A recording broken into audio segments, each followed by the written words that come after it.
कल मेरे बहुत ही आश्चर्यजनक हुई कि उसी समय जब माननीय प्रधानमंत्री जी यूएस में कैंपेन कर रहे हैं, उस समय कैंपेन मतलब भारत के विषय में सबके सामने विषय बोल रहे हैं, उस समय एक पूर्व राष्ट्रपति यूनाइटेड स्टेट्स का बयान दे रहे हैं भारत के मुस्लिम्स, जबकि विदेश के विषय के बारे में मैं थोड़ा संयम रखते हुए बोल रही हूं।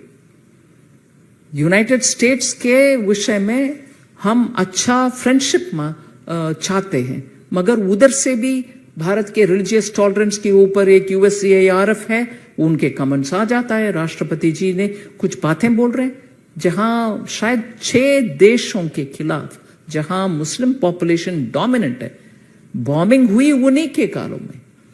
सीरिया से लेकर के, यमन के लेकर के, सऊदी के लेकर के, इराक के लेकर के बॉम्बिंग नहीं हुआ।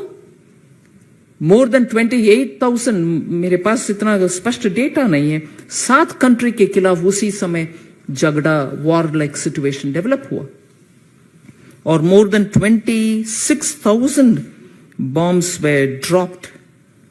ऐसे जब कंट्रीज उनके अपनी तरफ से उनके राजनीतिक निर्णय के बारे में वो करते हैं, भारत के खिलाफ एलिगेशन डालने में कहां उसको सुनने वाले लोग भी भरोसा रखेंगे। I think on this question I have briefly explained also as to how out of the 13 awards that he's been given till now as Prime Minister of the country, 6 have been given by countries where Muslims are in majority. Honorable Prime Minister himself during the press conference in US has said how his government works on Sabka Saath Sabka Vikas principle and doesn't discriminate against any community whatsoever. But the fact remains that repeatedly when people join in this debate and highlight issues which are non-issues in a way, because if there are issues in states which are to be raised, they are being raised at the state level. Law and order is a state subject. People are taking care of it. Elected governments are there in each of the states which respond to it.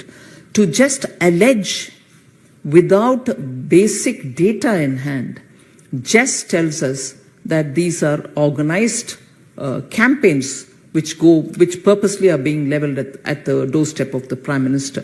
Otherwise, why would countries give such an honor to Prime Minister?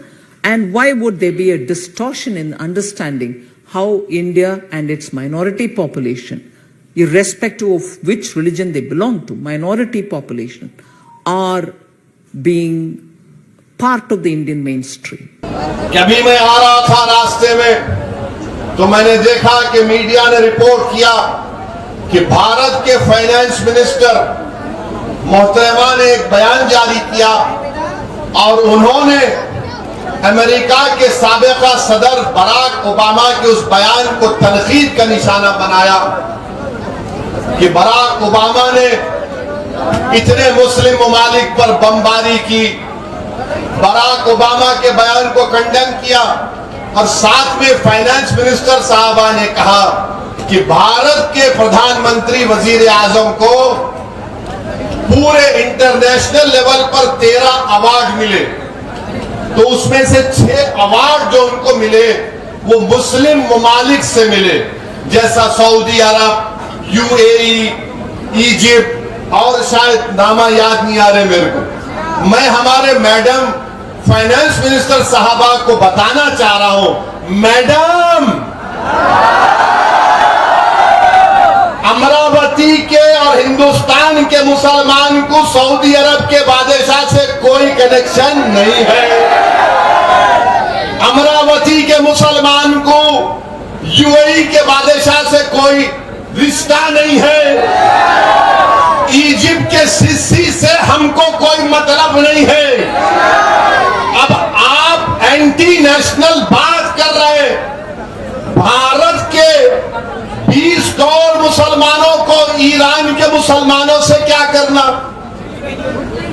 Saudi अरब के मुसलमानों से, उनके बादशाह से क्या करना, UAE के बादशाह से क्या करना, इजिप्ट के सरबराह से क्या मतलब, ईरान के वो आयतुल्ला जो भी है लीडर, उनसे हमको क्या करना है? हम इंडियन मुस्लिम हैं, हम इंडियन मुस्लिम हैं। वहां पर बादशाहत है मैडम, यहां पर अंबेडकर का बना हुआ संविधान है। आप भी जाके हमको सऊदी अरब में घुसर रहे, आप भी जाके हमको ईरान से जोड़ रहे, आप भी जाके हमको बोल रहे अरे वो उनको मुस्लिम कंट्री मोदी जी को इतना बड़ा प्राइज दिए, अरे हम क्या करेंगे? अब ये आरएसएस वाले क्या बोलते, ओ वैसी तू वो मुल्क में चले जा। हाँ, अब कौन किसको बोलना? मैडम, भारत के मुसलमान जो है, हमने 1947 में ये फैसला ले लिया कि हम भारत में रहेंगे। ये हमारी सरजमीन है, जहां पर हमारे बुजुर्गों ने जहां बानी की है, जहां पर हमारे बुजुर्गों ने अंग्रेजों के खिलाफ जिहाद का फतवा दिया, जहां पर हमारे उलमाओ कराम ने अंग्रेजों के खिलाफ लड़ा, फांसी पर चढ़ गए। काला पानी में सबसे पहले अगर सजा काटने वाले का नाम कोई है तो मुसलमान है। हमने भारत को पसंद किया, ये हमारी सरजमीन है। मैडम, हमारी वफादारी की निशानियां भारत के कब्रिस्तानों में नजर आएंगी, उन ममालिक में नजर नहीं आएंगी आपको। मगर अब जब आपने ये बोल ही दिया, हम अपनी बात को पूरा करते हैं। बताओ फाइनेंस मिनिस्टर साहिबा, आपने माइनॉरिटीज का बजट 40% क्यों कम किया? जब मुसलमानों से मोहब्बत याद नहीं आई। आपने प्री मैट्रिक स्कॉलरशिप को रिस्ट्रिक्ट क्यों किया जब मुसलमानों से मोहब्बत याद नहीं आई? मौलाना आजाद फेलोशिप को बर्खास्त कर दिया।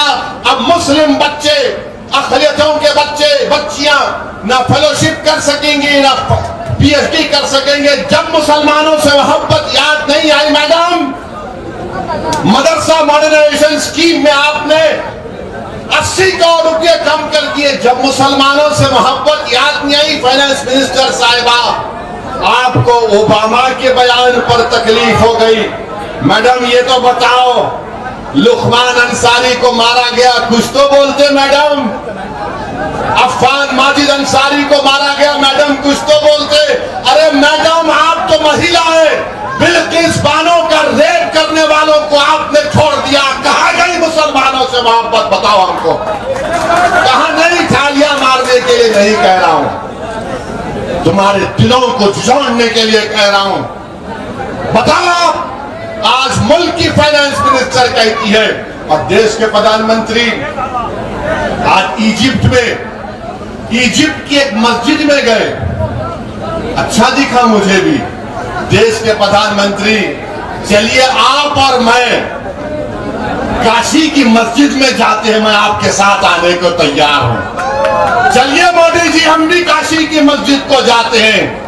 अरे इजिप्ट की मस्जिद को जाएंगे तो चलो भारत की काशी की मस्जिद को चलो। मोदी जी, आप देश के प्रधानमंत्री हैं, आप इजिप्ट के नहीं भारत के प्रधानमंत्री हैं।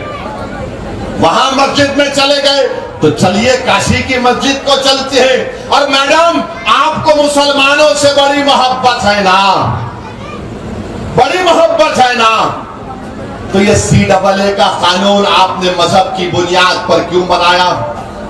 बताइए आप। बीजेपी के लोग बोलते नहीं नहीं मोदी जी सबका साथ, सबका विकास, सबका विश्वास, सबका प्रयास करते हैं। तो हम उनसे पूछना चाहते हैं, क्या ये बात सच नहीं है मोदी जी? देश के प्राइम मिनिस्टर मिस्टर मोदी, कि जहां जहां मुसलमान और दलित बसता है, अगर एक आबादी में दलित मुसलमान रहते हैं, वहां पर लाइट बराबर नहीं आती, ड्रेनेज का इंतजाम नहीं, साफ पीने का पानी नहीं, स्कूल नहीं, अस्पताल नहीं, और जहां पर अपर कास्ट लोगों की आबादी है, उस अपर कास्ट लोगों के आबादी में जो बच्चे पढ़ते हैं अपर कास्ट के, वो 10वीं जमात तक पढ़ते हैं। और जहां पर दलित और मुसलमानों की मिक्स्ड आबादी है, वहां के बच्चे और बच्चियां सिर्फ 9th क्लास तक पढ़ती है। ये डेटा है। अगर कोई बोलेगा ओवैसी ऐसा ही कह रहा है तो आओ बैठ के हम लोग बात कर लेंगे। और हम मैडम और देश के प्रधानमंत्री से पूछना चाह रहे हैं, बीजेपी वाले बोल रहे हैं कि आपको 6 मुस्लिम ममालिक से मोदी जी को बड़ा सिविलियन अवार्ड मिला है, तो फिर ये नुपुर शर्मा किस पार्टी की थी? किस पार्टी की थी जिसने हमारे रसूल मोहम्मद सल्लल्लाहु अलैहि वसल्लम की शान में गुस्ताखी करने की कोशिश की? ये आपकी मुसलमानों से मोहब्बत है। और याद रखो मेरी इस बात को, 1 महीने के अंदर उस मोहतरमा का पॉलिटिकल रिहैबिलिटेशन मोदी जी करने वाले हैं। वो दोबारा मंजर आम पर आएगी जो रसूलुल्लाह सल्लल्लाहु अलैहि वसल्लम की शान में गुस्ताखी करने की कोशिश करती है। और फिर आप बोलते हैं कि 6 मुस्लिम ममालिक ने अवार्ड दिया। हम बहुत बोल सकते हैं। ओबामा ने क्या कहा? ओबामा ने कहा था कि भारत के मुसलमानों पे जुल्म हो रहा है, ये देश के लिए ठीक नहीं है। अच्छा, मोदी जी ओबामा जब इंडिया आए थे, आपको याद होगा, एक सूट पहने थे, याद है? अच्छे दिख रहे थे कोट पहन के, स्ट्राइप सूट, अपने हाथों से चाय पिलाए। मैं तो पहली मर्तबा देखा मोदी जी को चाय कप में डालते हुए। चाय पिलाए और चाय पिलाकर बोले मैं और ओबामा टूटक बात करते। बोले थे ना, मैं और बोले मैं ओबामा तो ऐसा टूटक माने अरे तुरे से बात करते ना, ये कह रहे चल तो मोदी जी ओबामा ऐसी बात करते। मोदी जी उन्होंने ऐसा बोल दिया, मैं नहीं बोला, ओबामा बोले जिसके आप उनको चाय पिलाए। आपकी चाय का असर नहीं हुआ मोदी जी उनके ऊपर, शायद आपने शक्कर कम डाली थी या दूध ज्यादा डाल दिया था, मगर चाय असर नहीं करी।